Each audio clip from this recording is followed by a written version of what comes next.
عمران خان کی حکومت کا تختہ الٹے یا نہیں الٹے، وسیم صاحب جو روزانہ ٹاک شو پابندی سے دیکھا کرتے تھے، ان کا تختہ بالآخر بولو الٹ گیا، وہ دنیا سے چلے گئے۔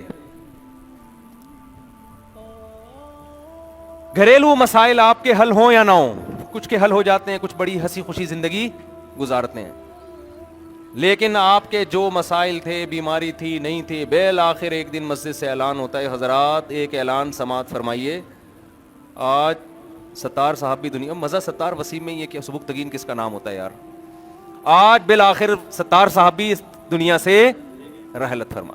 مرحوم کا نماز جنازہ ظہر کی نماز کے بعد فلاں مسجد میں ہوگا، سمجھتے ہیں؟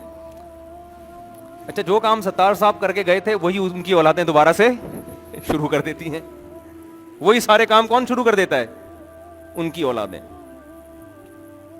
ایک ایک کر کے ہماری دلچسپی کی جتنی چیزیں ہیں وہ چیزیں اسی طرح برقرار رہتی ہیں، دلچسپی لینے والے لوگ آہستہ آہستہ مارکیٹ سے شارٹ ہونا شروع ہوتے ہیں۔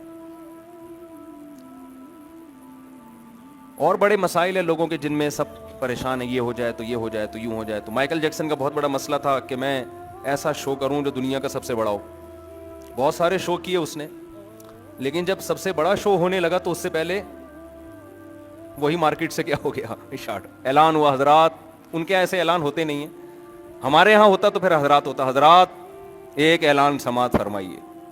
مائیکل جیکسن جس کا تاریخی شو ہونے والا تھا، اب وہ تمام آڈینس جو ان کے شو میں شرکت کرنے کے لیے آنے والے تھے ان سے گزارش ہے کہ مرحوم کی نماز جنازہ اتنے بجے ہوگی، اس میں شرکت فرمائیں۔ اگر وہ ہمارے ہاں مسلمان ہوتا یا کس طرح کا کوئی سیٹ اپ ہوتا۔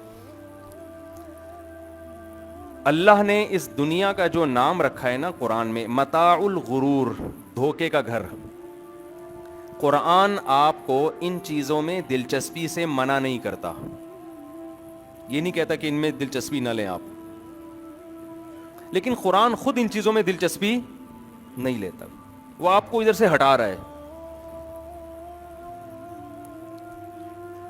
قرآن کے مسائل ہی کچھ اور ہیں۔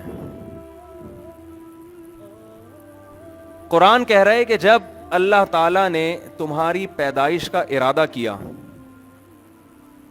اس وقت اس زمین پہ جنات اور جانور آباد تھے، نہ جاپان تھا، نہ چین تھا، نہ انڈیا تھا، نہ پاکستان تھا، کوئی کنٹری دنیا میں نہیں تھا۔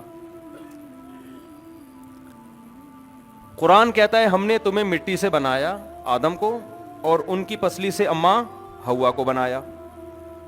وَبَثَّ مِنْهُمَا رِجَالًا كَثِيرًا وَنِسَاءً، دونوں کے ملاپ سے اللہ نے تم سب سے زمین کو بھر دیا، پھر تم نے پھڈے بازی شروع کر دی۔